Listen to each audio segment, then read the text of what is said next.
밤마다 안방을 정리하는 며느리가 있었습니다. 15년 동안 매일 밤 같은 시간, 시어머니가 잠든 후 조용히 방 안으로 들어가 무언가를 찾듯 서랍을 열고 닫기를 반복했죠. 그런데 그날 밤, 평소에 보지 못했던 작은 틈이 보였습니다. 그 속에서 발견한 오래된 사진 한 장. 사진 속 여인의 얼굴이 자신과 너무도 닮아 있었습니다. 사랑하는 연희에게 다시 만나는 그날까지. 그런데 연희는 바로 수진의 어머니 이름이었습니다. 15년 동안 차갑기만 했던 시어머니, 자신과 닮은 사진 속 여인, 그리고 숨겨진 가족의 비밀. 과연 이 집에 어떤 이야기가 숨어 있는 걸까요? 지금부터 들려드릴 이야기는 사랑과 용서, 그리고 진정한 가족의 의미를 담은 한 여인의 감동적인 이야기입니다.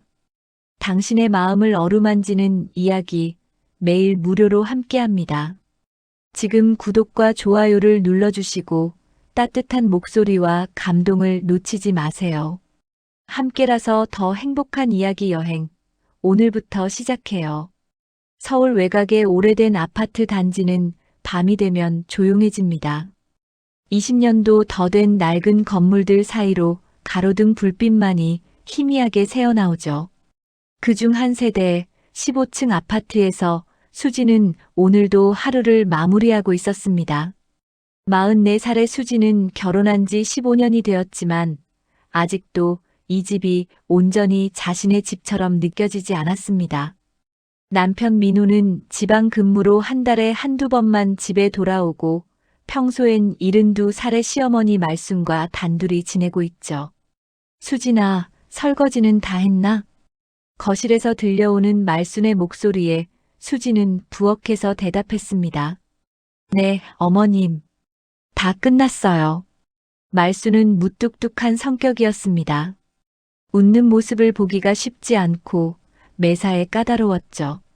수진이 아무리 잘해도 좀처럼 만족하는 표정을 짓지 않았습니다.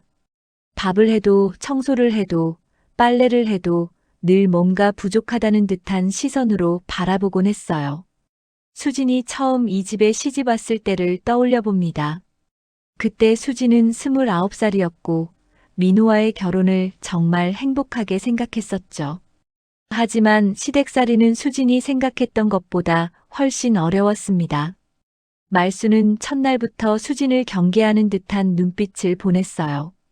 우리 집 며느리가 되려면 많은 것을 배워야 한다며 집안일부터 예의범절까지 하나하나 지적했죠. 수진은 최선을 다해 적응하려고 노력했지만 말순의 마음을 얻기는 쉽지 않았습니다. 그럼 나는 먼저 들어가서 잘 테니까 나머지 정리 좀 해놔. 네, 편히 주무세요. 말순이 안방으로 들어가고 수지는 거실을 둘러보며 한숨을 쉬었습니다.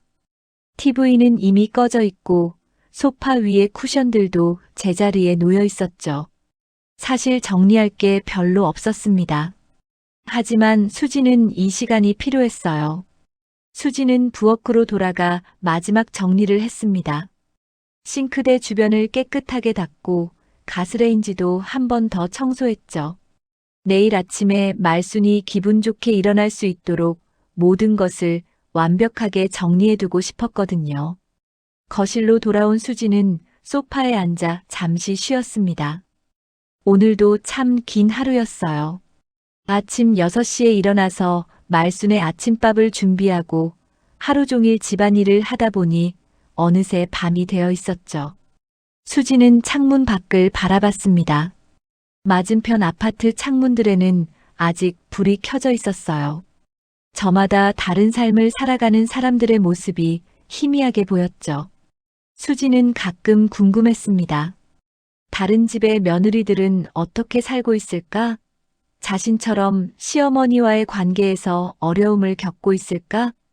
시계가 밤 11시를 가리킬 때쯤 안방에서 말순의 잠든 소리가 들려왔습니다. 규칙적인 코 고는 소리. 수지는 그제야 몸을 일으켜 세웠죠. 이제 진짜 하루의 마지막 일과가 시작될 시간이었습니다. 수지는 조용히 안방 문을 열었습니다. 말수는 이불을 목까지 끌어올리고 깊이 잠들어 있었어요. 수지는 발끝으로 걸으며 방 안으로 들어갔습니다. 15년 동안 매일 밤 반복해온 일이었지만 여전히 조심스러웠어요. 다 내 집 아닌가. 먼지는 싫으니까. 수진이 청소를 시작한 이유는 말순의 이 한마디였습니다. 결혼 초기 말순은 수진에게 이렇게 말했었죠. 이 집은 30년 넘게 내가 갖고 온 집이야. 구석구석 내 손길이 닿지 않은 곳이 없어. 그런데 며느리가 와서 내 방식을 바꾸려고 하면 안 되지. 그때부터 수지는 매일 밤 말순이 잠든 후 안방을 정리하기 시작했습니다. 말순이 좋아하는 방식으로 말순이 원하는 대로 모든 것을 정리해두는 것이 수진만의 방법이었어요. 하지만 진짜 이유는 따로 있었습니다. 수지는 무언가를 찾고 있었어요.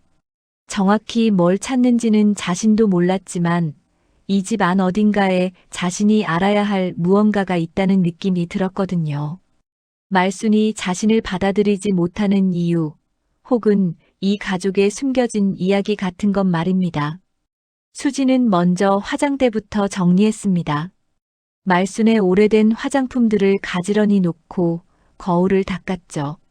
화장대 위에는 말순이 젊었을 때 사용했을 법한 오래된 향수병도 있었어요. 이미 향은 날아가고 없었지만 말순은 버리지 않고 그대로 두고 있었습니다. 그 다음엔 옷장 정리. 말순의 옷들을 종류별로 나누어 걸어 놓았습니다. 대부분 수수한 색깔의 옷들이었지만 가끔 화려한 색깔의 옷도 있었어요. 아마도 젊었을 때 입었던 옷들을 아직까지 간직하고 있는 것 같았죠. 마지막으로 침대 옆 서랍장.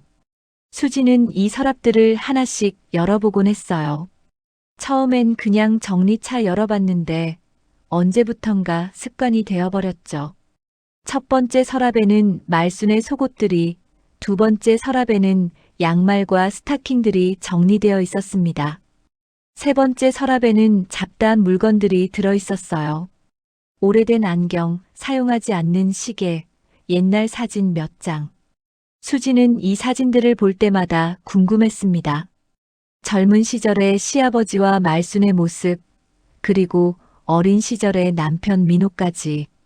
행복해 보이는 가족 사진들이었지만 왠지 어색한 느낌이 들 때가 있었어요. 하지만 오늘은 뭔가 달랐습니다. 수진이 서랍을 열고 닫기를 반복하는데 평소보다 더 신경이 쓰였어요. 마치 무언가 중요한 걸 놓치고 있는 것 같은 기분이었죠. 손끝으로 느껴지는 미묘한 변화, 혹은 평소와 다른 무언가가 있는 것 같았습니다. 수지는 시어머니의 잠든 얼굴을 조용히 바라봤습니다.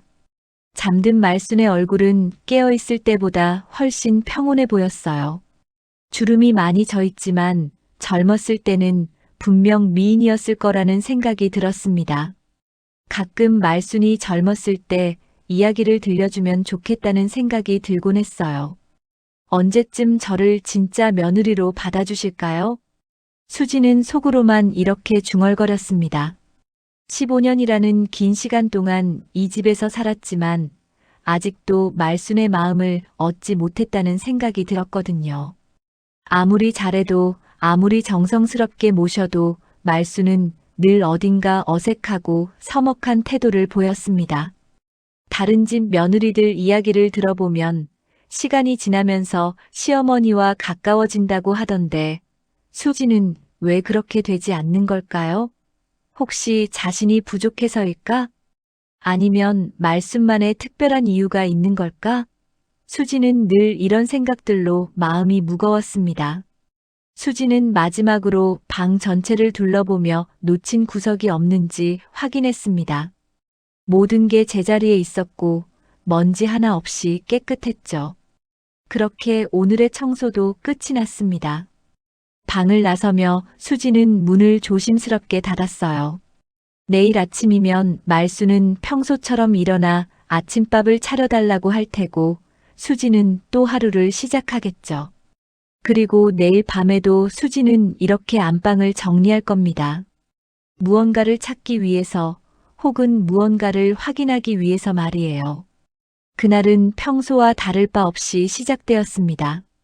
수지는 새벽 6시에 일어나 아침 준비를 하고 말수는 7시 정각에 일어나 식탁에 앉았죠. 두 사람은 조용히 아침을 먹었습니다. 말수는 여전히 무표정했고 수지는 눈치를 보며 반찬을 더 권했어요. 어머님, 미역국 더 드실까요? 됐어. 이 정도면 충분하니까. 말수는 늘 이런 식이었습니다. 감사하다는 말도 맛있다는 말도 잘하지 않았죠. 수지는 이미 익숙해진 일상이었지만 때로는 서운할 때가 있었어요. 다른 시어머니들 이야기를 들어보면 며느리가 해준 음식에 고마움을 표현한다던데 말수는 그런 적이 거의 없었거든요. 아침을 마치고 말수는 거실로 나가 TV를 켰습니다. 오전 드라마 시간이었어요. 수지는 설거지를 하며 귀로 드라마 소리를 들었죠. 오늘도 어김없이 시어머니와 며느리가 갈등하는 내용이었습니다. 아이고, 저 며느리는 참 얄밉게 나오네. 말순이 TV를 보며 혼잣말을 했어요. 수지는 손을 멈추고 잠깐 귀를 기울였습니다. 드라마 속 며느리는 시어머니에게 반말을 하며 대드는 모습이었죠. 우리 수진이는 저런 애 아니니까 다행이야. 말순이 조용히 중얼거리는 소리가 들렸어요. 수지는 가슴이 조금 따뜻해졌습니다. 평소 표현을 잘 안 하는 말순이지만 이런 식으로라도 자신을 인정해주는구나 하는 생각이 들었거든요. 하루 종일 수지는 집안일을 하며 시간을 보냈습니다.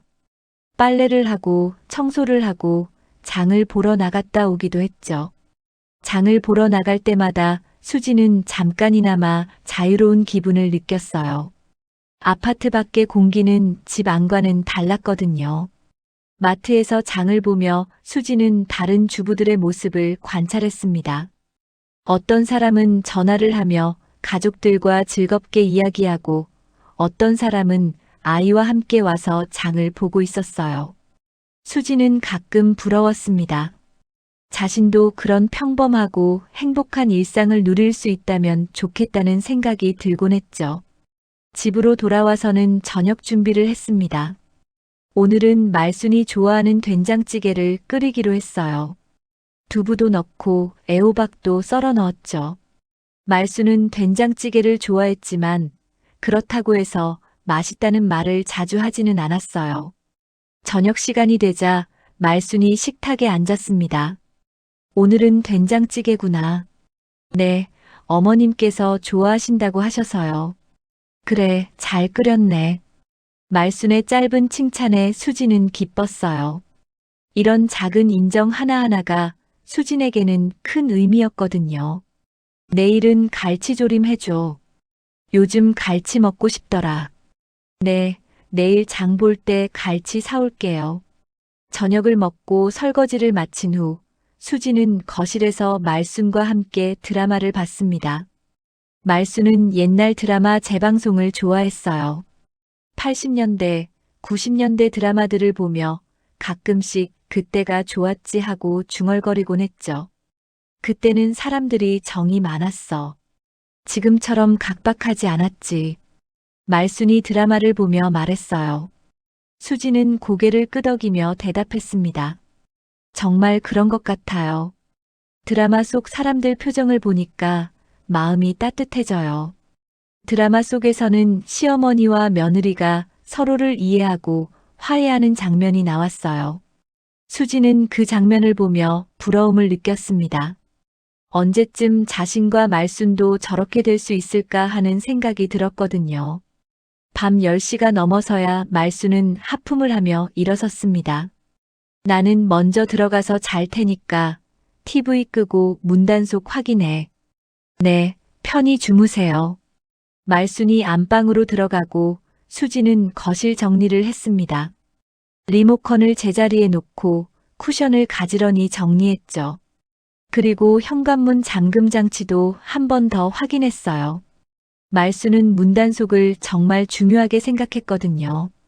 수지는 부엌으로 가서 내일 아침에 쓸 물도 받아두고 가스밸브도 한 번 더 확인했습니다.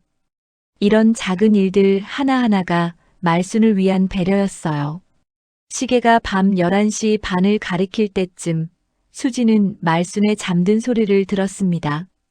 어제와 똑같은 시간, 똑같은 루틴이었죠. 수지는 조용히 안방으로 발걸음을 옮겼어요. 오늘도 어김없이 청소 시간이었습니다. 수지는 말순이 깊이 잠든 것을 확인하고 조심스럽게 방 안으로 들어갔죠. 화장대부터 시작해서 옷장, 그리고 마지막에는 서랍장 순서로 정리했어요. 그런데 오늘은 뭔가 달랐습니다. 세 번째 서랍을 열었을 때 평소에 보지 못했던 작은 틈이 보였어요. 서랍 바닥과 뒷벽 사이에 얇은 공간이 있었던 거죠. 어제까지만 해도 없었던 틈이었는데 왜 갑자기 생긴 걸까요? 수지는 호기심이 생겼습니다. 혹시 서랍이 약간 움직였나 싶어서 손으로 살짝 밀어봤어요. 그런데 그때 손끝에 뭔가 걸리는 게 느껴졌습니다. 얇은 종이 같은 것이었죠. 심장이 빨리 뛰기 시작했어요. 수지는 말순의 잠든 모습을 다시 한번 확인한 후 조심스럽게 손을 그 틈 사이로 넣어봤습니다. 정말로 뭔가 있었어요. 얇은 봉투 같은 것이었죠. 수지는 숨을 죽이고 그것을 꺼내봤습니다. 낡은 봉투였어요. 누런색으로 변해 있고 가장자리는 해져서 부스러질 것 같았죠. 오래된 것 같았는데 왜 이런 곳에 숨겨져 있었을까요? 수지는 말순의 잠든 소리를 다시 한번 확인했습니다. 여전히 규칙적으로 잠들어 있었어요. 수지는 용기를 내어 봉투를 조심스럽게 열어봤어요. 안에는 오래된 흑백 사진 한 장이 들어 있었습니다. 사진을 본 순간 수지는 숨이 막혔어요. 사진 속에는 젊은 시절의 시아버지가 있었습니다. 수진도 여러 번 본 적이 있는 시아버지의 젊은 모습이었죠. 그런데 시아버지 옆에는 말순이 아닌 다른 여인이 서 있었어요. 그 여인은 시아버지와 다정하게 어깨를 맞대고 있었습니다. 두 사람 모두 환하게 웃고 있었죠. 정말 행복해 보이는 모습이었어요. 하지만 더 놀라운 건 그 여인의 얼굴이었습니다. 수지는 자신의 눈을 의심했습니다. 사진 속 여인의 얼굴이 자신과 너무도 닮아 있었거든요. 눈매도 코의 모양도 심지어 웃는 모습까지 수진과 정말 비슷했어요. 마치 자신의 젊은 시절 모습을 보는 것 같았죠. 이게 뭐지? 수지는 속으로 중얼거리며 사진을 더 자세히 들여다봤습니다. 분명 오래전 사진이었어요. 시아버지가 젊었을 때니까 적어도 30년은 된 사진일 텐데 그 여인이 자신과 이렇게 닮을 수가 있을까요? 손이 떨렸습니다. 수지는 사진을 뒤집어 봤어요. 뒷면에는 펜으로 쓴 글씨가 희미하게 남아 있었습니다. 글씨가 발에서 잘 보이지 않았지만 집중해서 보니 읽을 수 있었죠. 사랑하는 연희에게 다시 만나는 그날까지. 연희. 수지는 그 이름을 되뇌어 봤어요. 처음 들어보는 이름이었습니다. 시아버지의 젊은 시절을 아는 사람은 별로 없었고 말순도 그 시절 얘기는 거의 하지 않았거든요. 그런데 이 사진 속의 연희라는 여인은 도대체 누구일까요? 그리고 왜 자신과 이렇게 닮았을까요? 수지는 온몸에 소름이 돋았어요. 뭔가 중요한 비밀을 발견한 것 같았거든요. 수지는 사진을 계속 들여다봤습니다. 시아버지의 표정이 정말 행복해 보였어요. 말순과 함께 찍은 사진들에서는 보지 못했던 표정이었죠. 그리고 연희라는 여인도 정말 아름다웠어요. 자신과 닮았다는 것을 떠나서도 정말 예쁜 여인이었습니다. 혹시 시아버지의 첫사랑일까? 수지는 그런 생각이 들었어요. 시아버지가 말순과 결혼하기 전에 사랑했던 사람일지도 모른다는 생각 말이에요. 하지만 그렇다면 왜 이 사진을 말순이 간직하고 있었을까요? 그것도 이렇게 깊숙이 숨겨서 말이에요. 수지는 시계를 봤습니다. 벌써 새벽 1시가 다 되어 갔어요. 너무 오래 있으면 말순이 깰 수도 있겠다는 생각이 들었죠. 수지는 사진을 다시 봉투에 넣고 조심스럽게 원래 자리에 숨겨두었어요. 하지만 마음속으로는 온갖 생각들이 뒤섞이고 있었습니다. 방을 나서면서도 계속 그 사진이 머릿속에 맴돌았습니다. 연희라는 여인의 얼굴, 그리고 시아버지의 행복한 표정, 그리고 무엇보다도 자신과 너무도 닮은 그 여인의 모습이 잊혀지지 않았어요. 수지는 잠자리에 누웠지만 쉽게 잠들 수 없었습니다. 온갖 생각들이 머릿속을 어지럽혔거든요. 내일 아침에 말순에게 물어봐야 할까? 아니면 남편 민호에게 전화해서 물어봐야 할까? 하지만 어떻게 물어봐야 할지도 막막했어요. 결국 수지는 새벽 3시가 넘어서야 잠들 수 있었습니다. 꿈속에서도 그 사진 속 연희의 얼굴이 계속 나타났죠. 다음 날 아침 수지는 평소보다 일찍 깼습니다. 잠을 설쳐서인지 머리가 무거웠어요. 거울을 보니 눈 밑에 다크서클이 생겨 있었죠. 수지는 찬물로 세수를 하며 정신을 차렸습니다. 부엌에서 아침 준비를 하는 동안에도 계속 어젯밤 일이 생각났어요. 연희라는 이름, 그리고 자신과 닮은 그 여인의 얼굴. 혹시 이것이 말순이 자신을 받아들이지 못하는 이유와 관련이 있는 건 아닐까 하는 생각도 들었습니다. 수진아, 아침 준비 다 됐나? 말순의 목소리에 수지는 깜짝 놀랐어요. 평소보다 일찍 일어나신 것 같았습니다. 네, 어머님. 지금 상 차리고 있어요. 수지는 밥과 반찬을 식탁에 차렸습니다. 하지만 마음이 복잡해서 손이 떨렸어요. 말순이 식탁에 앉자 수진도 자리에 앉았죠. 오늘 날씨가 좋네. 빨래하기 좋겠어. 말순이 창밖을 보며 말했어요.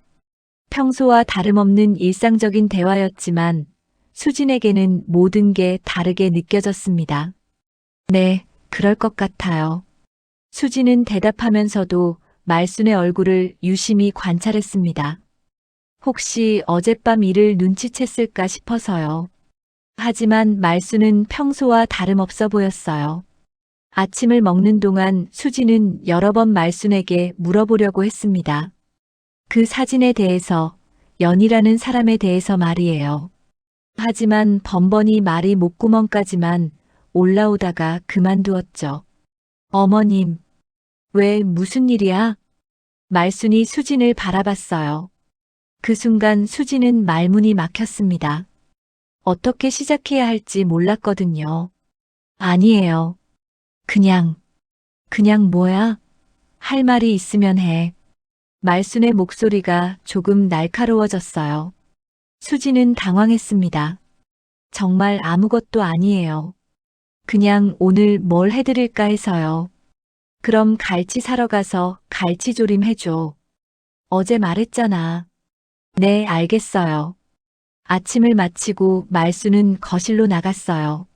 수지는 설거지를 하면서도 계속 마음이 무거웠습니다. 결국 아무것도 묻지 못했거든요. 오전 시간 동안 수지는 집안일을 했지만 집중이 되지 않았어요. 빨래를 하다가도 청소를 하다가도 계속 그 사진 생각이 났습니다. 점심시간이 되자 수지는 장을 보러 나가기로 했어요. 어머님, 장 보러 나갔다 올게요. 응, 갈치 잊지 말고. 네, 알겠어요. 수지는 마트로 향했습니다. 바깥 공기가 시원했어요. 집안에서 답답했던 마음이 조금은 나아지는 것 같았죠. 마트에서 갈치를 사면서도 수지는 계속 생각에 잠겨 있었어요. 연희라는 사람은 누굴까? 왜 시아버지와 그런 사진을 찍었을까? 그리고 왜 자신과 그렇게 닮았을까? 집으로 돌아오는 길에 수지는 결심했습니다. 오늘 밤에 다시 그 사진을 자세히 살펴보기로 한 거죠. 혹시 놓친 단서가 있을지도 모르니까요. 오후에는 갈치조림을 만들었습니다. 말순이 좋아하는 양념으로 졸였는데 평소보다 정성을 더 들였어요. 어제 밤 일로 마음이 무거웠지만 그래도 시어머니를 위한 마음만은 변하지 않았거든요. 저녁 시간이 되자 말순이 갈치조림을 한 젓가락 먹어봤어요. 맛있게 잘했네. 다행이에요. 어머님 입맛에 맞으면 좋겠다고 생각했거든요. 그때 말순이 갑자기 수진을 유심히 바라봤어요. 수진아, 너 오늘 왜 그러니? 아침부터 뭔가 이상하던데.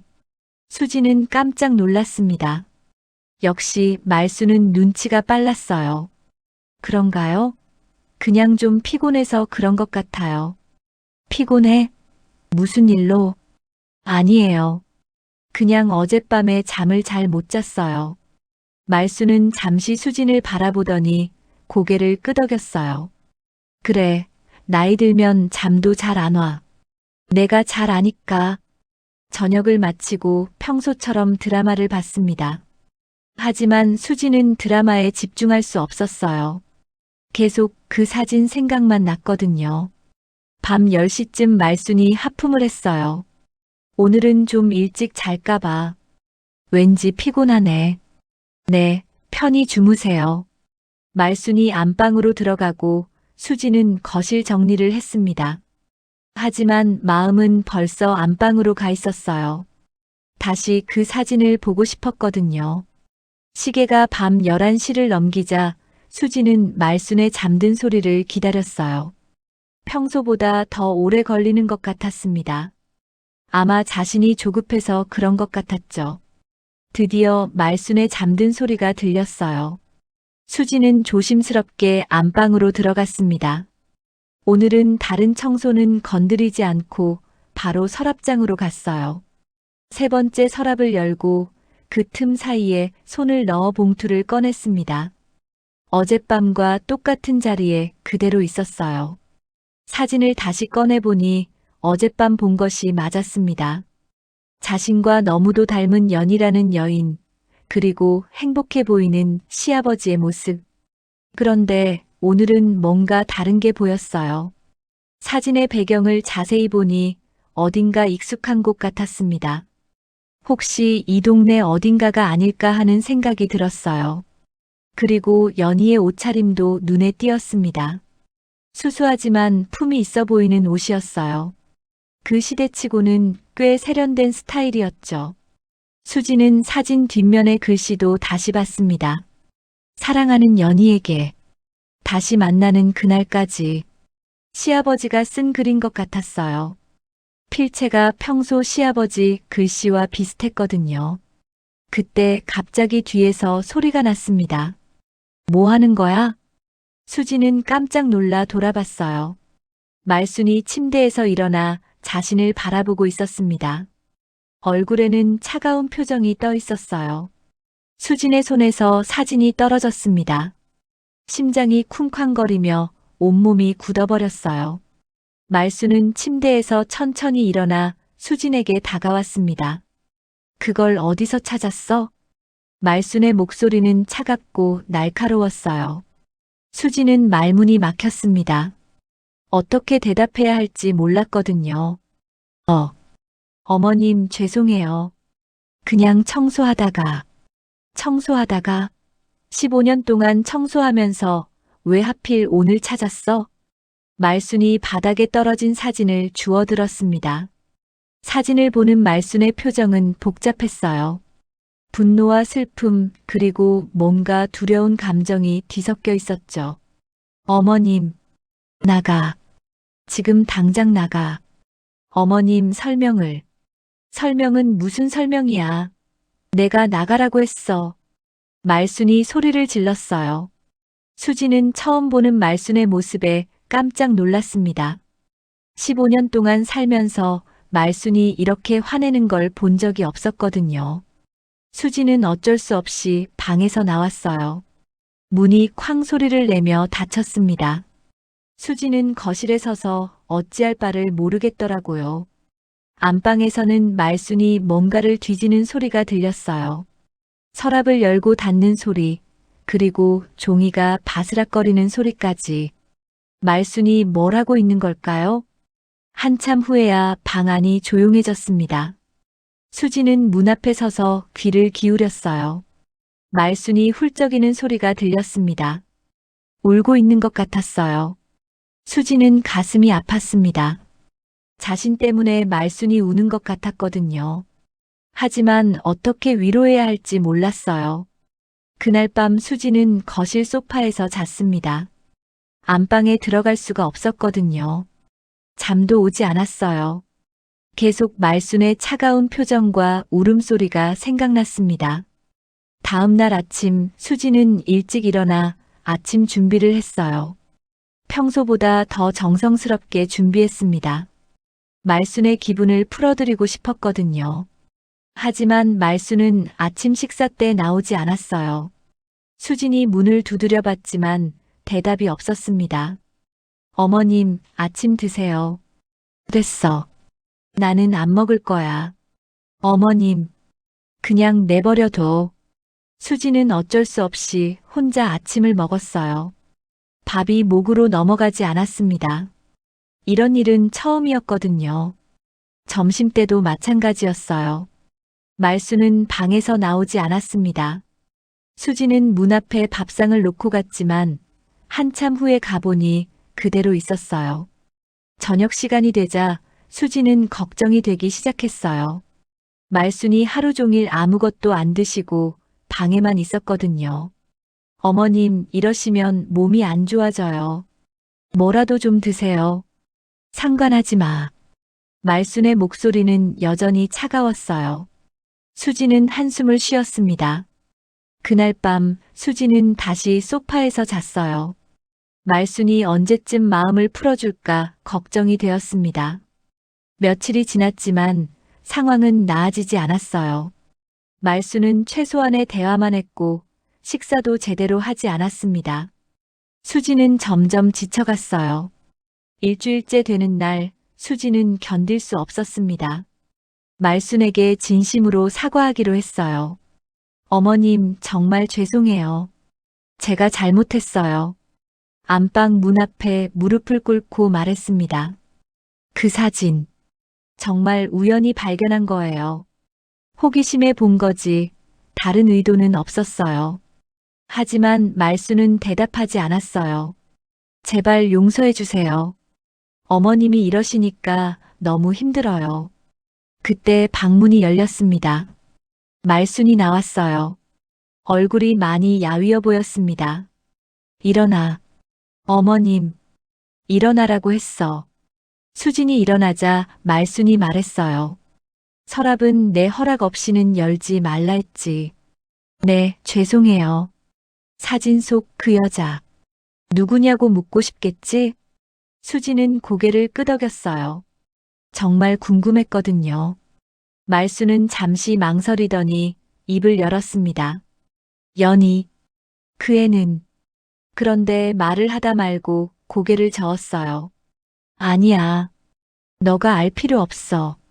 어머님, 제발요. 저도 알 권리가 있지 않나요? 저와 너무 닮았잖아요. 닮았다고? 뭔 소리야? 말순이 수진을 빤히 바라봤어요.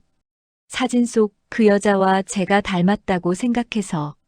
닮았어? 말순의 표정이 이상하게 변했어요. 놀란 것 같기도 하고 무서워하는 것 같기도 했습니다. 어머님도 그렇게 생각하시지 않나요? 말순은 한참 수진을 바라보더니 돌아서 버렸어요. 쓸데없는 짓 말고 빨래나 해.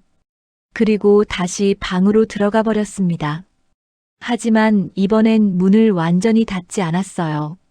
조금 열어두었죠. 수지는 그게 화해의 신호인지 궁금했어요. 아직 완전히 풀어준 건 아니지만 전보다는 나아진 것 같았습니다. 그날 저녁 말순이 처음으로 저녁 식사에 나왔어요. 하지만 여전히 말은 별로 하지 않았습니다. 어머님, 미역국 더 드실까요? 됐어. 짧은 대답이었지만 전보다는 부드러워진 것 같았어요. 식사를 마치고 설거지를 하는데 말순이 거실로 나와 TV를 켰습니다. 며칠 만에 보는 일상적인 모습이었어요.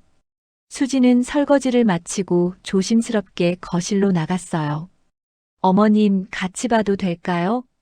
말수는 잠시 수진을 보더니 고개를 끄덕였어요. 두 사람은 조용히 드라마를 봤습니다. 예전처럼 편하지는 않았지만 그래도 함께 시간을 보낼 수 있어서 다행이었어요.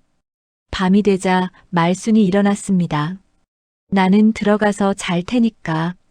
네, 편히 주무세요. 말순이 안방으로 들어가면서 말했어요. 앞으로는 내 방에 함부로 들어오지 마. 네, 알겠어요. 그날 밤부터 수지는 말순의 방 청소를 중단했습니다. 15년 동안 해오던 일이었지만 이제 더 이상 할 수 없게 된 거죠. 하지만 수진의 마음속에는 여전히 궁금증이 남아 있었어요. 연이라는 여인은 누구일까? 왜 자신과 닮았을까? 그리고 말수는 왜 그 사진을 그렇게 숨기고 있을까? 며칠이 지나면서 겉으로는 예전과 비슷해졌지만 두 사람 사이에는 보이지 않는 벽이 생겨버린 것 같았습니다. 그 일이 있은 지 한 달쯤 지난 어느 날 평소와 다름없는 일상이 갑자기 뒤바뀌었습니다. 수진이 아침 준비를 하고 있는데 안방에서 이상한 소리가 들려왔어요. 어머님? 수진이 안방 문을 두드렸지만 대답이 없었습니다. 문이 살짝 열려 있어서 안을 들여다보니 말순이 침대 옆 바닥에 쓰러져 있었어요. 어머님! 수진은 급히 달려가 말순을 확인했습니다. 의식은 있었지만 얼굴이 창백했고 숨소리가 거칠었어요. 어머님, 괜찮으세요? 어지러워. 갑자기 어지러워서. 수지는 당황했지만 침착하게 행동했어요. 먼저 말순을 침대에 눕히고 급히 병원에 전화했습니다. 네, 응급실이요? 72세 할머니가 갑자기 쓰러지셔서. 구급차가 도착할 때까지 수지는 말순 곁에서 손을 잡아주었어요. 말순의 손이 차갑고 떨리고 있었습니다. 괜찮아요, 어머님. 곧 병원 가실 거예요. 말순이 희미하게 수진을 바라봤어요. 수진아. 네, 어머님. 미안해. 너한테. 그런 말씀하지 마세요. 지금은 건강이 더 중요해요. 구급차가 도착하고 수지는 말순과 함께 병원으로 향했습니다. 구급차 안에서도 말순의 손을 꽉 잡고 있었어요. 그동안 서먹했던 관계가 무색할 정도로 이 순간만큼은 정말 가족처럼 느껴졌습니다. 병원에 도착해서 여러 검사를 받았어요. 수지는 복도에서 초조하게 기다렸습니다. 민호에게도 연락했지만 지방에 있어서 바로 올 수는 없다고 했어요. 보호자분이세요? 의사가 나와서 물었어요. 네, 며느리입니다. 일단 큰 위험은 없습니다. 고혈압과 스트레스로 인한 일시적인 어지럼증인 것 같아요. 하지만 나이를 고려해서 며칠 입원해서 정밀 검사를 받아보시는 게 좋겠습니다. 네, 알겠습니다. 말수는 병실에 입원했고 수지는 병간호를 했어요. 그동안 서먹했던 사이였지만 이런 때일수록 가족이 중요하다는 생각이 들었습니다. 수진아, 고마워. 병실에서 말순이 조용히 말했어요. 뭐료 당연한 거죠. 아니야. 너한테 너무 매정하게 굴었지. 수지는 말순의 손을 잡았어요. 어머님도 힘드셨을 거예요. 이제 그런 이야기는 하지 마세요. 그날 밤 수지는 병원 보호자 침대에서 잤어요. 말순이 밤중에 깨서 화장실에 가거나 물을 달라고 할 때마다 일어나서 도와드렸습니다. 이틀째 되는 날 말순의 친구 한 분이 병문안을 오셨어요. 70대 할머니였는데 말순과 오랜 친구라고 하셨어요. 말순아, 괜찮아? 응, 순자야. 와줘서 고마워. 순자 할머니라고 하는 분이 수진을 보며 말했어요. 이분이 며느리구나. 참 고생이 많으시겠어요. 아니에요. 당연한 일이에요. 순자 할머니는 말순과 한참 이야기를 나누셨어요. 옛날 얘기부터 시작해서 동네 소식까지. 수지는 그 옆에서 조용히 듣고 있었어요. 그런데 말순아, 너 요즘 스트레스 많이 받았지? 얼굴이 많이 상했네. 좀 그랬어. 말순이 수진을 슬쩍 바라봤어요. 아마 그 사진건 때문에 스트레스를 받았던 것 같았습니다. 뭔 일이 있었어? 아니야, 별거 아니야. 말순은 대답을 피했어요. 순자 할머니가 잠시 자리를 비운 사이 말순이 수진에게 말했어요. 수진아, 너 그때 궁금하다고 했지? 그 사진 속 사람. 어머님, 아직도 궁금해? 수진은 솔직하게 대답했어요. 네, 궁금해요. 저와 너무 닮아서. 말순은 한참 생각하더니 입을 열었습니다. 연희.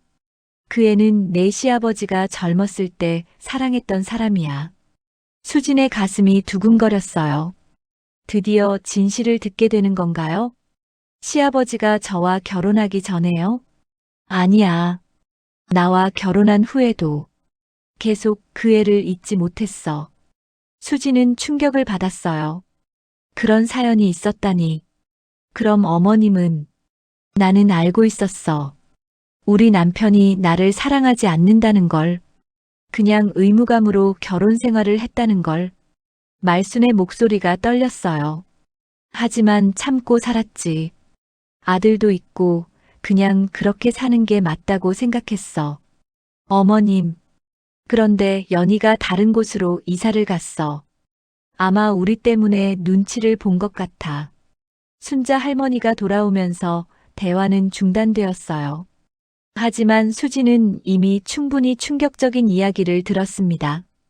저녁이 되자 순자 할머니가 돌아가셨어요. 수진과 말순만 병실에 남았죠. 어머님 계속 이야기해 주세요. 뭘 더 이야기해? 연이라는 분. 그분은 어떻게 됐나요? 말순은 창밖을 바라보며 말했어요. 모르겠어. 연락이 끊어졌거든. 그런데 왜 그 사진을 내 시아버지가 돌아가시기 전에 나한테 줬어. 자기가 평생 미안했다면서. 수지는 복잡한 심정이었어요. 시아버지가 그런 마음으로 살았다니. 그때 말순이 갑자기 수진을 빤히 바라봤어요. 수진아, 너 정말 연희랑 닮았구나. 네. 처음에는 몰랐는데 자꾸 보니까 정말 닮았어. 수지는 가슴이 뛰었어요. 혹시 우연의 일치가 아닐 수도. 무슨 소리야? 아니에요, 그냥. 하지만 말순의 표정이 이상했어요. 마치 뭔가 떠오르는 듯한 표정이었죠. 수진아, 너 어머니 성함이 뭐라고 했지? 연희요. 수진이 대답하는 순간 말순의 얼굴이 하얘졌어요. 뭐라고? 제 어머니 이름이 연희라고. 말순이 침대에서 벌떡 일어났어요. 그럼 너는? 두 사람은 서로를 바라보며 말을 잇지 못했습니다. 병실 안에는 정적만 흘렀어요. 병실 안의 정적이 한참 흘렀습니다. 말순과 수지는 서로를 바라보며 말을 잇지 못했어요. 말순의 얼굴은 창백했고 손이 떨리고 있었습니다. 그럼 너는 연희의 딸이야? 말순의 목소리가 떨렸어요. 수진도 놀란 건 마찬가지였습니다. 어머님이 말씀하시는 연희가 제 어머니라면 그런 것 같아요. 아니야, 그럴 리가 없어. 우연히 이름이 같은 거야. 말순이 고개를 저었어요. 하지만 표정은 확신에 차지 않았습니다. 어머님, 제 어머니가 젊었을 때 이 동네에 살았어요. 수진이 조심스럽게 말했어요. 그리고 결혼하기 전 성이 김씨였어요. 김연희. 말순이 깜짝 놀라며 수진을 바라봤어요. 김연희라고? 네, 어머님께서 아시는 그분이 맞나요? 말순은 한참 동안 아무 말도 하지 못했어요. 그러더니 갑자기 울음을 터뜨렸습니다. 어떻게 이런 일이. 어머님 괜찮으세요? 수진이 걱정스럽게 다가갔지만 말수는 손을 저었어요. 가까이 오지 마. 잠깐만 혼자 있게 해줘. 수진은 어쩔 수 없이 병실 밖으로 나갔어요. 복도에 서서 안을 들여다보니 말순이 계속 울고 있었습니다. 수진도 마음이 복잡했어요. 어머니가 시아버지의 첫사랑이었다니. 그리고 자신이 그 연희의 딸이라는 사실. 모든 것이 너무 갑작스러웠습니다. 한참 후에야 말순의 울음소리가 그쳤어요. 수진이 조심스럽게 병실로 들어가니 말순이 창밖을 바라보고 있었습니다. 어머님, 앉아. 말순이 차가운 목소리로 말했어요. 수진은 의자에 앉았습니다. 네, 어머니. 연희는 어떻게 지내? 돌아가셨어요. 제가 20살 때. 말순의 표정이 또다시 변했어요. 돌아가셨다고? 네, 병으로. 말순이 다시 눈물을 흘렸어요. 그래서 내가 혼자 살았던 거구나. 네, 친척들 도움으로 겨우 살았어요. 말순은 고개를 숙이고 한참 생각에 잠겼어요. 그러더니 천천히 입을 열었습니다. 수진아, 나한테 들을 이야기가 있어. 하지만 듣고 나면 너도 나도 힘들 거야. 그래도 듣고 싶어요. 정말? 네, 어머님. 말수는 깊게 한숨을 쉬고 이야기를 시작했어요. 연희는 정말 착한 애였어. 우리 동네에 새로 이사 왔는데 모든 사람들이 좋아했지. 수지는 어머니의 젊은 시절 이야기를 처음 듣는 거였어요. 그때 나는 이미 내 시아버지와 결혼한 상태였어. 민호도 어렸고. 그럼 내 시아버지가 연희를 처음 본 건 시장에서였어. 연희가 혼자서 장을 보고 있는데 짐이 무거워서 힘들어하더래. 말순의 목소리가 점점 작아졌어요. 그래서 도와줬던 거야. 그때부터 자주 만나게 됐지. 수지는 가슴이 답답했어요. 어머니와 시아버지의 관계를 들으니까 복잡한 기분이 들었거든요. 나는 처음엔 몰랐어. 우리 남편이 다른 여자를 만나고 있다는 걸. 언제 아셨어요? 한참 후에. 우연히 봤지. 둘이 같이 걷는 걸. 말순이 눈을 감고 말을 이었어요. 그때 내 기분이 어땠는지 알겠니? 충격이었어. 내 남편이 다른 여자와. 어머님. 하지만 더 충격적인 건 그 다음이었어. 말순이 수진을 바라봤어요. 연희가 임신했다는 소식을 들었을 때 말이야. 수진은 숨이 막혔어요. 그럼 제가, 그래. 너는 내 시아버지와 연희 사이에서 태어난 아이야. 병실 안에 다시 정적이 흘렀습니다. 수지는 말을 할 수가 없었어요. 자신의 정체성이 송두리째 흔들리는 느낌이었습니다. 그럼 민호 오빠와 저는 이복남매지. 말순이 담담하게 말했어요. 내가 태어나고 나서 연희는 이 동네를 떠났어. 아마 미안해서였을 거야. 수지는 머리가 복잡했어요. 자신이 사랑하는 남편이 사실은 이복 오빠였다니. 그리고 시어머니가 사실은 아버지의 아내였다니. 그럼 제가 지금까지, 너는 아무 잘못이 없어, 수진아. 너는 몰랐잖아. 말순이 수진에게 다가와 손을 잡았어요. 하지만 나는 알고 있었어. 내가 우리 집에 며느리로 왔을 때부터. 어머님도 아셨다고요?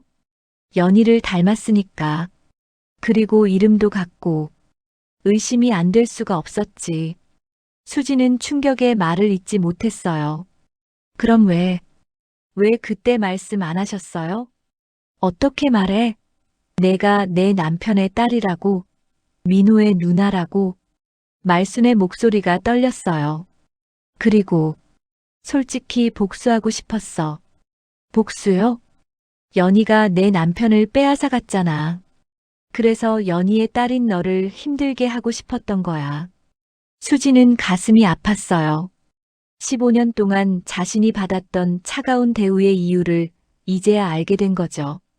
하지만 시간이 지나면서, 너를 보면서 마음이 바뀌었어. 어머님, 너는 정말 착한 애야, 수진아. 연희를 닮아서가 아니라 너 자체가 좋은 사람이야. 말순이 수진의 손을 꽉 잡았어요. 그래서 더 미안했어. 죄 없는 너한테 화풀이를 한 것 같아서. 두 여자는 서로를 바라보며 눈물을 흘렸어요. 오랫동안 얽혀있던 실타래가 풀어지는 순간이었습니다. 그럼 이제 어떻게 해야 하죠? 수진이 조심스럽게 물었어요. 모르겠어. 정말 모르겠어. 말순도 막막해 보였어요. 민호는 모르지? 네, 아무것도 몰라요. 그럼 계속 모르게 해야 할까? 아니면 말해야 할까? 두 사람은 답할 수 없는 질문 앞에서 고민에 빠졌습니다. 며칠 후 말순은 퇴원할 수 있게 되었습니다. 집으로 돌아오는 길, 두 사람은 말 없이 택시에 앉아 있었어요. 병원에서 나눈 충격적인 대화 이후로 서로 어떻게 대해야 할지 모르겠더라고요. 집에 도착해서도 어색했습니다. 수지는 말순을 안방에 모시고 몸에 좋다는 죽을 끓여드렸어요. 하지만 예전처럼 자연스럽지가 않았습니다. 어머님, 죽 더 드실까요? 아니야, 충분해. 말순도 어색해하는 것 같았어요. 이제 서로의 정체를 알고 나니까 예전처럼 시어머니와 며느리 관계로 지내기가 어려워진 거죠. 그날 저녁 민호에게서 전화가 왔어요. 여보, 어머니 괜찮으세요? 제가 빨리 올라가야 할까요? 수지는 민호의 목소리를 들으니까 가슴이 복잡했어요. 이제 민호가 자신의 남편이 아니라 이복 동생이라는 걸 알고 나니까 모든 게 달라 보였거든요. 괜찮아요. 많이 좋아지셨어요. 다행이네요. 수진 씨가 고생 많으셨겠어요. 아니에요. 당연한 일이죠. 전화를 끊고 나서 수지는 한참 생각에 잠겼어요. 민호에게 말해야 할까? 아니면 계속 숨겨야 할까? 어떤 게 옳은 일인지 모르겠더라고요. 며칠이 지나면서 집 안 분위기는 조금씩 바뀌었습니다. 말수는 예전처럼 차갑게 굴지 않았어요. 오히려 수진에게 더 친절해졌죠. 수진아, 앉아서 차라도 마셔. 괜찮아요, 어머님. 아니야, 앉아. 너무 고생했잖아. 이런 말순의 모습은 처음이었어요. 15년 동안 한 번도 이렇게 따뜻하게 대해준 적이 없었거든요. 하지만 수지는 오히려 더 어색했습니다. 갑자기 친절해지니까 어떻게 반응해야 할지 모르겠더라고요. 일주일쯤 지났을 때 말순이 수진에게 조심스럽게 말했어요. 수진아, 우리 이야기 좀 하자. 네, 어머님. 두 사람은 거실에 마주 앉았습니다. 계속 이럴 순 없잖아. 서로 어색하게. 그런데 어떻게 해야 할지 모르겠어요. 수진이 솔직하게 말했어요. 나도 모르겠어. 하지만 일단 민호한테는 말하지 말자. 정말요? 응. 그 애가 알면 충격받을 거야. 말순이 한숨을 쉬며 말을 이었어요. 그리고 우리도 예전처럼 지내자. 시어머니와 며느리로. 그게 가능할까요? 해야지. 다른 방법이 없잖아. 하지만 쉽지 않았어요. 진실을 알고 나니까 모든 관계가 어색해진 거죠. 그날 밤 수지는 잠이 오지 않아서 거실에 앉아 있었어요. 그런데 말순도 방에서 나와서 거실로 왔습니다. 잠이 안 와? 네, 어머님도요? 응. 두 사람은 소파에 나란히 앉았어요. 수진아. 네. 내가 너를 너무 힘들게 했지? 말순이 조용히 물었어요. 그런 말씀하지 마세요. 아니야. 솔직히 말해. 15년 동안 얼마나 서러웠어? 수지는 한참 생각하다가 대답했어요. 서럽긴 했어요. 하지만 이해해요. 이해해? 어머님 입장에서는 당연히 그러실 만했어요. 말순이 눈물을 글썽였어요. 너 참 착하다. 연희를 닮아서 그런가. 어머님이 말씀하시는 제 어머니는 어떤 분이셨어요? 수진이 조심스럽게 물었어요. 어머니에 대한 기억이 많지 않았거든요. 정말 좋은 사람이었어. 착하고 예쁘고 마음씨도 따뜻하고. 그랬을까요? 그래서 내 아버지가, 내 시아버지가 좋아했던 거야. 말순이 쓸쓸하게 웃었어요. 솔직히 나는 연희가 미웠어. 하지만 동시에 이해도 됐어. 이해요? 그 사람을 좋아할 만했거든. 나라도 연희 같은 여자를 좋아했을 거야. 수지는 복잡한 마음이었어요. 어머니를 좋게 말해주니까 고맙기도 하고 한편으론 안타깝기도 했습니다. 그런데 왜 어머니는 아버지, 시아버지를 떠났을까요? 미안해서겠지. 남의 가정을 망가뜨린다고 생각했을 거야. 그럼 시아버지는 끝까지 연희를 그리워했어. 돌아가시기 전까지도. 말순의 목소리가 떨렸어요. 그게 제일 힘들었어. 내 남편이 다른 여자를 사랑한다는 걸 알면서도 참고 살아야 했으니까. 두 사람은 한참 동안 말없이 앉아 있었어요. 어머님. 제가 너무 죄송해요. 뭐가? 제가 이 집에 온 것 자체가 어머님께는 고통이었을 텐데. 말순이 수진의 손을 잡았어요. 아니야. 처음에는 그랬지만 이제는 아니야. 정말요? 응. 너를 보면서 깨달았어. 너는 내 잘못이 아니라는 걸. 말순이 수진을 바라보며 말했어요. 그리고 너는 정말 좋은 며느리야. 아니, 좋은 딸이야. 어머님, 내가 너를 딸로 받아들이고 싶어. 정말로. 수진의 눈에서 눈물이 흘렀어요. 저도 어머님을 진짜 어머니처럼 생각하고 싶어요. 그래, 그렇게 하자. 두 사람은 서로를 껴안았어요. 오랫동안 쌓였던 오해와 상처가 조금씩 풀어지는 순간이었습니다. 하지만 민호한테는 네, 비밀로 하죠. 미안해, 수진아. 너한테 너무 큰 짐을 지게 하는 것 같아서. 괜찮아요. 저도 민호가 상처받는 건 원하지 않아요. 그날 밤 두 사람은 새벽까지 이야기를 나눴어요. 그동안 하지 못했던 진솔한 대화들을 말이죠. 며칠 후 말순의 건강도 완전히 회복되었습니다. 그리고 두 사람의 관계도 예전과는 완전히 달라졌어요. 수진아, 오늘 뭐 해 먹을까? 어머님이 좋아하시는 걸로 할게요. 아니야, 내가 먹고 싶은 걸로 해. 이런 대화가 자연스러워졌어요. 진짜 모녀처럼 지내게 된 거죠. 하지만 여전히 해결되지 않은 문제가 하나 있었습니다. 민호에게 말해야 하는지, 말지 않고 계속 살아야 하는지. 두 사람 모두 고민이 깊어졌어요. 그렇게 한 달이 더 지났습니다. 말순과 수지는 이제 정말 모녀처럼 지내고 있었어요. 아침에는 함께 차를 마시고 저녁에는 나란히 앉아 드라마를 보곤 했죠. 15년 동안 꿈꿔왔던 따뜻한 가족의 모습이었습니다. 하지만 마음 한구석에는 여전히 무거운 비밀이 자리하고 있었어요. 민호에게 진실을 말해야 하는지에 대한 고민 말이죠. 그날도 평소처럼 조용한 저녁이었습니다. 말순은 뜨개질을 하고 수지는 옆에서 책을 읽고 있었어요. 그런데 갑자기 말순이 몸을 떨기 시작했습니다. 어머님 괜찮으세요? 수진아. 갑자기 숨이. 말순이 가슴을 움켜쥐며 힘들어했어요.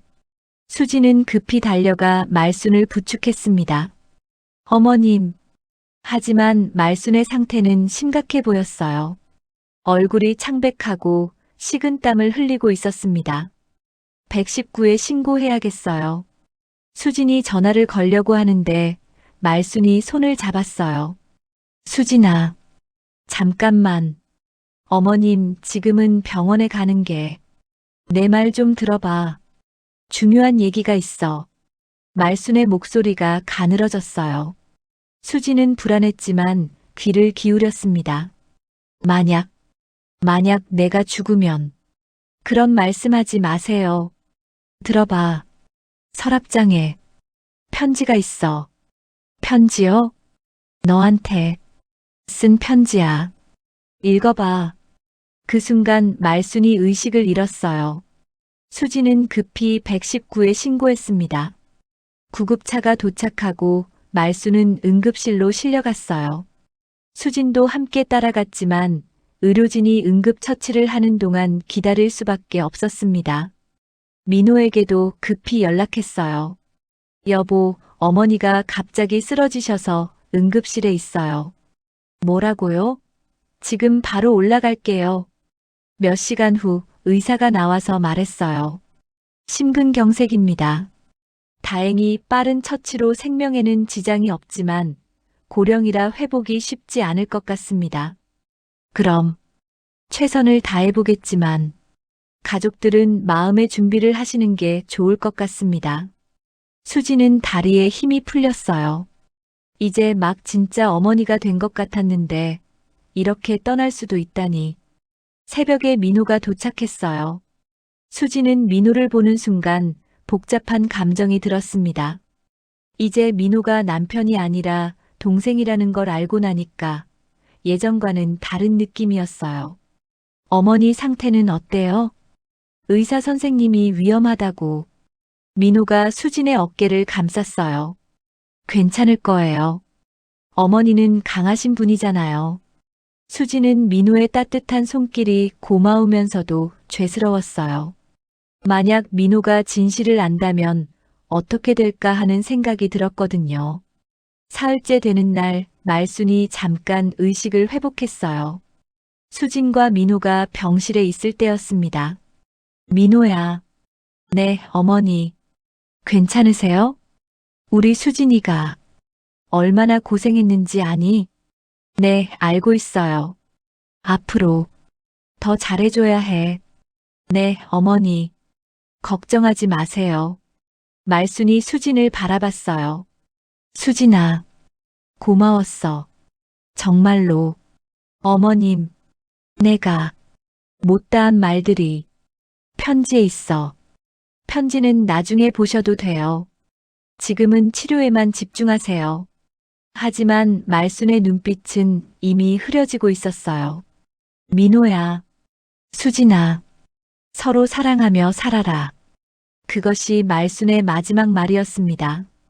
장례를 치르는 동안 수지는 정신이 없었어요. 슬픔과 동시에 앞으로 어떻게 살아야 할지에 대한 고민이 밀려왔거든요. 사무제를 마치고 집으로 돌아온 후 수지는 말순이 말했던 편지를 찾아봤어요. 안방 서랍장을 뒤져보니 정말로 편지가 있었습니다. 봉투에는 수진에게라고 적혀 있었어요. 수지는 떨리는 마음으로 편지를 열어봤습니다.